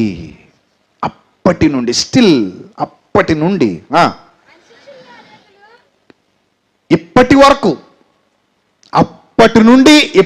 వరకు, ఆనాటి నుండి ఈనాటి వరకు ఆయన శిష్యులలో అనేకులు కఠినమైన మాట, ఖచ్చితమైన బోధ, ఆత్మ సంబంధమైన బోధ అంటే ఆయనను వెంబడించడానికి సిద్ధంగా లేరు. అర్థమవుతుందా? అప్పటి నుండి స్టిల్ ఇప్పటి వరకు ఆ బోధ అంటే సిద్ధంగా లేరండి. చూడండి అక్కడ ఏం చేశారట, అప్పటి నుండి ఆయన శిష్యులలో అనేకులు, 12 మంది అనుకున్నాం మనం ఇన్నాళ్ళు కదా, చాలామంది 12 మంది అనుకున్నారు కదండి. యేసు ప్రభు శిష్యులు ఎంతమంది అంటే టక్మని ఏమని సమాధానం చెప్తాం, 12 మంది అని చెప్తాం. కాదు ప్రియులారా, 12 మంది కాదండి, చాలామంది ఉండేవారండి, చాలామంది ఉండేవారు. మనం కూడా మనలో ఎవరైనా నీతివంతులు ఉన్నారనుకోండి, పరలోకం వెళ్ళాక ఏమని మాట్లాడుకుంటాం తెలుసా, అమ్మ మీ సంఘంలో మీరు ఒక్కరేనా అంటే, కాదండి నాతో పాటు చాలామంది ఉండేవారండి. మరి వాళ్ళందరూ ఏరమ్మా, రాలేదండి. ఏమైపోయారమ్మా, రాలిపోయారండి. అర్థమవుతుందా? అదే అంటే సభకి ఆ రోజు 5,000 మందో 10,000 మంది వచ్చారటమ్మా. అవునండి నాకు గుర్తుందండి. మరి ఏరమ్మా అందరూ లేరండి. ఏమయ్యారమ్మా, నరకాగ్నికి జారిపోయారండి. ఓ అంటే వాళ్ళందరూ ప్రకృతి సంబంధులా? అవునండి. ప్రకృతి సంబంధులా? అవునండి, ప్రకృతి సంబంధులండి. దేవుని ఆత్మ విషయములు అంగీకరించి ఆత్మానుసారంగా ఆయన కొరకు బ్రతికిన వారు కారు. చూడండి ఆ తర్వాత ఏం రాయబడిందో, మరి ఎన్నడును ఆయనను వెంబడింపలేదు. చూసారా, మరి ఎన్నడును ఆయనను వెంబడింపలేదు అంటే యేసును వదిలేశారు, యేసును విడిచిపెట్టేశారు. యేసును శిష్యులే విడిచిపెట్టేశారు. శిష్యులే యేసుక్రీస్తుని వదిలేశారా? అవును. ఎందుకు వదిలేశారు? ఏమి ద్రోహం చేశాడు వాళ్ళకి? కొన్ని సందర్భాల్లో కొంతమంది వెళ్ళిపోతున్నప్పుడు ఏమనిపిస్తుంది అంటే, వీళ్ళు ఏం ద్రోహం చేశాడయ్యా మీకు ఆయన, మీరు వెళ్ళిపోయారు, ఏం పాపం చేశాడనే మీరు ఆయన ద్వేషిస్తున్నారు, మిమ్మల్ని ఏమైనా ఇబ్బంది పెట్టాడా, మీదేమైనా తినేశాడా, ఏమైనా నువ్వు చెప్పు, నువ్వు ఆయన ద్వేషిస్తున్నావు కదా, ఆయన గురించి చెడ్డగా మాట్లాడుతున్నావు, నీదేమైనా తిన్నాడా, ఆయన మీద ఒక తప్పు మోపోయ్యా, నీకేం అన్యాయం చేశాడు, ఒక తప్పు మోపు, నీకేం ద్రోహం చేశాడు, నీదేమైనా పట్టుకెళ్ళిపోయాడా, నిన్నేమైనా మోసం చేశాడా, నువ్వే కదా మోసం చేశావు, నువ్వే కదా ఆయన్ని ప్రకృతి సంబంధంగా చూసావు. యేసుక్రీస్తు వీళ్ళని ఏమనలేదు, వాళ్ళని ఏం మోసం చేయలేదండి. కేవలం ఏం చెప్పాడు, వాళ్ళకి ఖచ్చితమైన బోధ చేశాడు. ఖచ్చితమైన బోధ వాళ్ళెవ్వరికీ నచ్చలేదండి. నచ్చక ఇక మళ్ళీ ఈయన్ని వెంబడించలేదు, వదిలేశారండి యేసుక్రీస్తుని. అమ్మో చాలేవయ్యా బాబు, ఇలాంటి బోధలు చేస్తే నీ దగ్గర రాలేం, ఇలాంటి బోధలు చేస్తే మేము వారం నీ దగ్గర రావాలంటే కష్టం. మాకు ఎలా ఉండాలంటే బోధ మేం చెప్తాం, బోధ ఎలా ఉండాలో మేం చెప్తాం, మేము నిద్రపోతూ ఉంటాం, నువ్వు చెప్పుకుంటూ పోవాలి. ఆ బోధ వింటుంటే మాకు నిద్ర రావాలి, ప్రశాంతంగా పడుకోవాలి. మేమెంత పనికిమాలిన అయినా సరే దేవుడు మిమ్మల్ని దీవించునుగాక అనాలి. మేమెంత చెత్త బతుకుతున్నా సరే దేవుడు మిమ్మల్ని ఆశీర్వదించును అనాలి. మేమెంత పనికిమాలిన బతుకుతున్నా సరే అమ్మో మీ కుటుంబం వర్ధిల్లునుగాక అనాలి. మేమెంత బేవారస బతుకుతున్నా మీరు పరలోకమునకు వెళ్ళుదురు అనాలి. అబ్బా ఏముందండి బోధ, భలే ఉందండి. దేవుడు తాగుబోతులను దీవించిన గాక, వ్యభిచారులను ఆశీర్వదించిన గాక, దొంగలందరినీ దీవించి ఫలభరితముగా చేయును గాక. బాగుందా వాళ్ళదా? బాగుందా? ఎందుకు బాగోదండి? ఆ టైప్ వాళ్ళందరికీ మాత్రం మనసుకు హాయిగా ఉంటుంది, అంతేనా? ఆ టైపు బతుకులు బతికే వాళ్ళందరికీ మనసుకి ఎంత హాయిగా ఉంటుందో చాలండి బాబు. ఈ బోధ బాగుందండి, ఇదేదో బాగుంది, మీరు ఏం చేసుకున్నా పర్లేదమ్మా, పరలోకం గ్యారంటీ మీకు, మా దగ్గర ఉంటే చాలు, మాకు డబ్బులు ఇస్తే చాలు.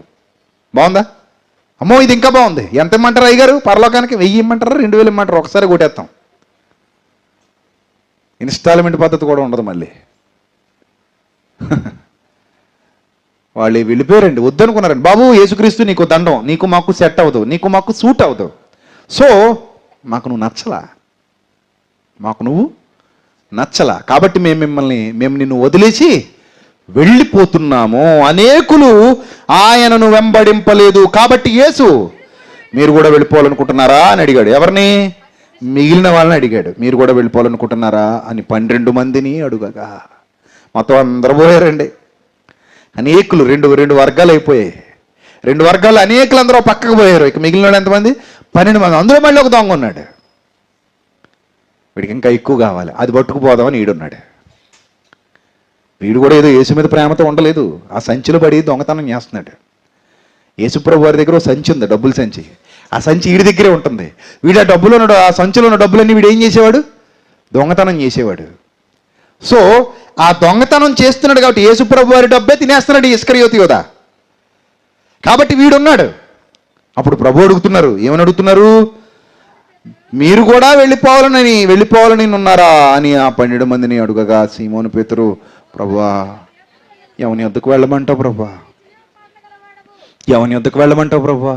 ఎక్కడికి వెళ్ళగలం ప్రభువా? నీవే అప్పులు తీర్చేవాడివి అన్నాడా? పాయింట్అవుట్ చేయాలి. నువ్వే గల్ఫ్ పంపించేవాడివి అన్నాడా? నీ వల్లే రోగము తగ్గును అన్నాడా? నీవే పరీక్షల్లో పాస్ చేయించేవాడివి అన్నాడా? నీవే మాకు పిల్లలు పుట్టించేవాడివి, ఆడపిల్లని అడిగితే ఆడపిల్లని ఇచ్చేస్తావు, మగపిల్లని అడిగితే మగపిల్లని ఇచ్చేస్తావు అన్నాడా? ఏమంటున్నాడండి? నీవే కారు కొంటావంటున్నాడా? నీవే మేడగట్టి పెడతావంటున్నాడా? నీవే వడ్డానాలు చేయిస్తావంటున్నాడా? నీవే ఉద్యోగాలు రప్పిస్తావంటున్నాడా? నువ్వే వ్యాపారాలు అభివృద్ధి చేస్తావంటున్నాడా? నువ్వే రియల్ ఎస్టేట్ బిజినెస్లో స్థలాలు కొనిస్తావంటున్నాడా? పొలాలు కొనిస్తావంటున్నాడా? ఏమంటున్నాడండి? ప్రకృతి సంబంధి నువ్వు అనేవేవి ఒక ఆత్మ సంబంధి అనడు. ఉన్నా లేకపోయినా, తిన్నా తినకపోయినా, బ్రతికినా చచ్చినా ఒక ఆత్మ సంబంధి నోటి వెంట వచ్చే మాట ఎప్పుడూ నా మట్టుకైతే బ్రతుకుట క్రీస్తు, చచ్చిపోతే నిత్య జీవం. క్రైస్తవ్యం అంటే, క్రీస్తు ఊపిరిలూదిన క్రైస్తవ్యం అంటే క్రీస్తు కోసం ఉన్నతంగా బ్రతికి మహాలోకాన్ని చేరుకోవాలన్న ఆశతో చచ్చిపోయేది. ఈ భూమిని విడిచిపెట్టడం అంటూ జరిగితే పరలోకానికి వెళ్ళటమే. అది వాళ్ళ గోల్, అది వాళ్ళ ఆలోచన విధానం. అంతేగాని శరీర సంబంధమైన బోధలు వాళ్ళు వినలేదు ప్రియులారా. శరీర సంబంధమైన బోధలకు తలొగ్గలేదు ప్రియులారా. శరీర సంబంధమైన ఆశలతో, ఆలోచనలతో క్రీస్తుని వెంబడించలేదు. సీమోను పేతురు ఏమంటున్నాడు చూడండి, నీవే నిత్య జీవపు మాటలు కలవాడవు. అంటే వీళ్ళకి ఏం కావాలండి? వీళ్ళకి ఏం కావాలి చెప్పండి? నిత్య జీవానికి నడిపించే వాక్యం కావాలి. అంటే వాక్యం ద్వారా వీళ్ళు ఏం పొందుకోవాలనుకుంటున్నారు? నిత్య జీవం అంటే ఏంటి? పరలోకం. అంతేనా? ఇంక వేరే ఆశలు ఏమీ లేవండి. ఇంకేం ఆశలు ఉంటాయండి మనిషికి? ప్రభువా నీతో ఉంటే చాలయ్యా, నీతో ఉంటే చాలు. ఈ లోకంలో ఉన్న బాధ, కన్నీరు, కష్టం ఇదేమి శాశ్వతం కాదు. కొంతకాలం ఉంటాం, ఈ లోకం నుంచి వెళ్ళిపోతాం. కన్నీళ్ళు కలకాలం ఉంటాయా? కష్టాలు కలకాలం ఉంటాయా? పోనీ సుఖాలైతే మాత్రం కలకాలం ఉంటాయా? దోషాలైతే మాత్రం కలకాలం ఉంటాయా? నవ్వులు కలకాలం మొహం మీద ఉంటాయా చెప్పండి? చచ్చిపోయాక నవ్వు ఉండదు, ముఖానికి ఏడుపు ఉండదండి. కానీ పరలోకం మాత్రం ఉంటుందండి. చచ్చినా బ్రతికినా పరలోకం అలాగే ఉంది. ఆ పరలోకానికి నువ్వు నేను వెళ్ళవలసిన వారమై ఉన్నాం. అది మనకు కావాలి. అదే నిత్య జీవితం అంటే. ప్రభువు నిన్ను అక్కడికి నడిపించడానికి ఇక్కడ వరకు వచ్చాడు. నువ్వు అది వదిలేసావు. అది వదిలేసి మీలో చాలామంది ఈరోజు ఆయన కోసం బతకలేకపోతున్నారు. పైకి ఒకలాగా, లోపల ఒకలాగా. ఎంతకాలం అండి ఇలాంటి దౌర్భాగ్యపు బతుకులు? ఎంతకాలం ఇలాంటి మోసపు బతుకులు? ఎంతకాలం? ఎవరిని మోసం చేస్తున్నావు అనుకుంటున్నావు నువ్వు? నిన్ను నువ్వే మోసం చేసుకుంటున్నావు. ఆ సంగతి నీకు తెలియట్లేదంతే. నువ్వు ఎవరినే మోసం చేయట్లా, నిన్ను నువ్వే మోసం చేసుకుంటున్నావు. నీవే నిత్య జీవపు మాటలు గలవాడవు, నీవే దేవుని పరిశుద్ధుడు అని మేము విశ్వసించి ఎరిగి ఉన్నామని ఆయనతో చెప్పాను. అందుకు యేసు, నేను మిమ్మల్ని 12 ఏర్పరచుకొనలేదా? మీలో ఒకడు సాతాను. చూసారా? అక్కడతో లెక్క తేల్చేసాడండి. పోయిన లెక్క ఎలాగూ పోయింది. 12 మంది ఉన్నాం అనుకుంటున్నారు కదా, ఈ 12లో కూడా ఒకడు సాతానే. అంటే మొత్తం నిలబడే వాళ్ళు ఎంతమంది? Only 11 members. 11 మంది మాత్రమే. అనేకులలో 11 మంది ఉంటే ఎంతమంది ఉన్నారంటారండి? అనేకులలో 11 మంది ఉంటే ఇంతమందిలో ఎంతమంది ఉన్నారంటారండి? చెప్పండి. మీకు భయం లేదా?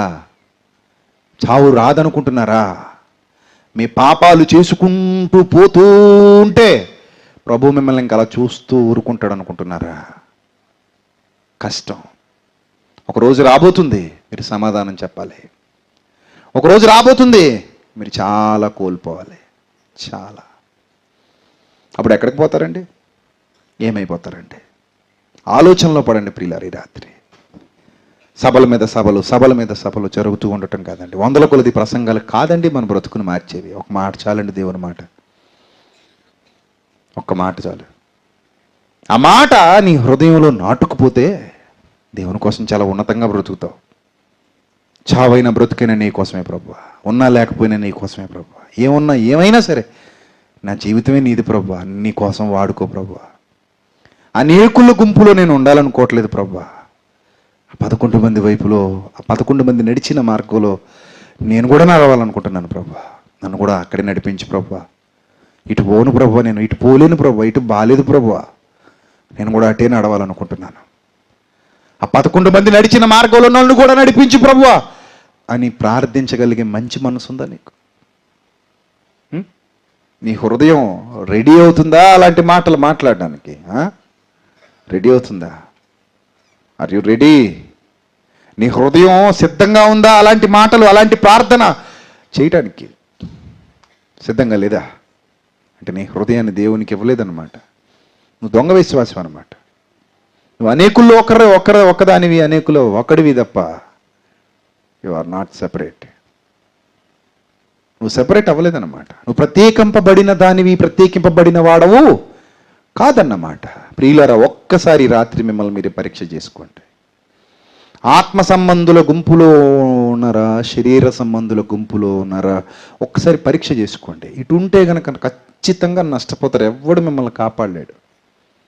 ఈ లోకంలో ఏమి ఉన్నా లేకపోయినా పర్లేదండి, ప్రభువు మనకు పరలోకాన్ని ఇచ్చే విధంగా మనం బ్రతుకు ఉండాలండి. అలానే ఆయన మిమ్మల్ని ఏం వదిలేడండి. ఆయన మిమ్మల్ని ఏం వదిలేడు. ఏం తిందుమా, ఏం తాగుదుమా, ఏం ధరించుకుందామని చింతించొద్దు, నేను ఉన్నాను మీకు నా భయం ఇచ్చినవాడు. వదిలేడు.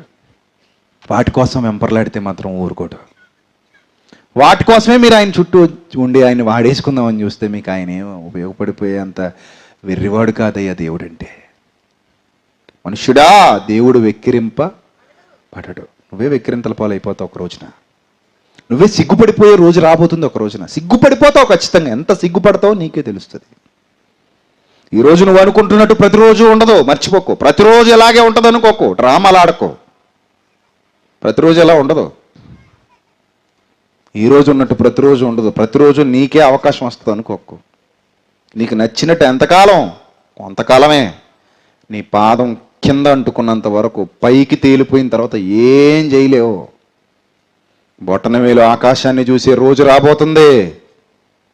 అంటే నువ్వు నేల మీద పడుకోబోయే రోజు రాబోతుంది. ఇప్పుడు బొటనవేలు నిటారుగా నేలను చూస్తుంది కాబట్టి నీ గర్వం, అహంకారం. ఒకరోజు నీ బొటనవేలు ఆకాశాన్ని చూసే రోజు రాబోతుంది. కట్టిక నేల మీద గడ్డిలో పడుకొని ఏం చేస్తావు అప్పుడు? ఏం చేయలేవు. కాబట్టి చెక్ యువర్ సెల్ఫ్. ఒక్కసారి మిమ్మల్ని మీరే పరీక్షించుకోండి రాత్రి. మళ్ళీ మళ్ళీ ఇలాంటి మాటలు మీకు దొరకవచ్చు, దొరకపోవచ్చు. మిమ్మల్ని ఏదో కవ్వించి నవ్వించి ఆనందపరిచే బోధలు బొచ్చుడు ఉంటాయి సమాజంలో. No use. వాటి వల్ల మనలో ఒక్కరు కూడా సంస్కరింపబడరు. ఒక్కరి బ్రతుకులో కూడా ఎలాంటి మార్పు రాదు. కానీ దేవుని వాక్యం స్పష్టంగా మనతో మాట్లాడుతుంది ఈ రాత్రికాల సమయంలో. నువ్వు ఆయనకు కావాలి కాబట్టే దేవుడు ఇంత స్పష్టంగా తన వాక్యం ద్వారా నీతో మాట్లాడుతున్నాడు. నువ్వు ఆయనకు కావాలి, ఆయనకు ఉపయోగపడాలనుకుంటున్నాడు, ఆయన కోసం యథార్థంగా బ్రతకాలనుకుంటున్నాడు. ఆత్మ సంబంధుల గుంపులో నువ్వు కూడా ఉండాలనుకుంటున్నాడు, నువ్వు కూడా చేరాలి అనుకుంటున్నాడు. శరీర సంబంధుల గుంపులో నువ్వు ఉండటం ఆయనకి ఇష్టం లేదు.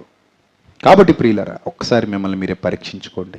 ఆత్మ సంబంధులుగా బ్రతకడానికి ఇష్టపడండి. కొంతకాలమే మన మధ్యలో ఉంది, ఇంకెంతో కాలం లేదు. ఈ కొంతకాలం మనం క్రీస్తు కోసం బ్రతికితే ఒక ఉన్నతమైన లోకాన్ని మనం సంపాదించుకోబోతున్నాం. మంచిగా బ్రతకాలనుకున్న, చెడ్డగా బ్రతకాలన్నా ఇదే శరీరం, అదే హృదయం. గుర్తుపెట్టుకో. నీతిగా బ్రతకడానికి హృదయాన్ని అప్పగిస్తావో, అవినీతి బ్రతకడానికి శరీరాన్ని ధారపోస్తావో, ఏ విధంగా జీవించాలనుకుంటున్నావో నీదే నిర్ణయం. నేను ఇక్కడెవ్వడు బలవంత పెట్టేవాడు లేడు. స్వాతంత్రాలు నీకున్నాయి. నువ్వు ఎలా వెళ్ళాలనుకుంటే అలా వెళ్ళిపో. కానీ ఒకటి మాత్రం గుర్తుపెట్టుకో, తప్పు దారిలోనికి వెళితే దాని ప్రతిఫలాన్ని నువ్వే అనుభవిస్తావు. మర్చిపోకు, నువ్వే అనుభవిస్తావు. నీ గొయ్యి నువ్వే తవ్వుకుంటావు. నీ ప్రాణానికి నువ్వే ఉత్తరవాదిగా నిలబడతావు. కాబట్టి మంచి నిర్ణయం తీసుకోమని మరొకసారి ప్రేమపూర్వకంగా మిమ్మల్ని అందరినీ కోరుకుంటూ నా మాటలు ముగిస్తున్నాను. తలల వంచండి, ప్రార్థన చేసుకుని.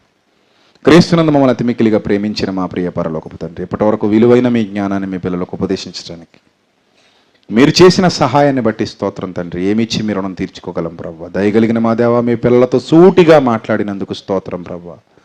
వారి హృదయాలను బలపరచండి, స్థిరపరచండి. మీ కాపుదల ప్రతి ఒక్కరికి అనుగ్రహించమని, ఎత్తబడిన వాక్యం మీ పిల్లల హృదయాల్లో ఫలింప చేయమని, సమస్త భయాన్ని వెళ్ళగొట్టి మీ ధైర్యంతో మీ పిల్లల్ని అందరినీ నింపమని క్రీస్తు నామంలో ఈ ప్రార్థన మనవులు అడుగుచున్నాము తండ్రి.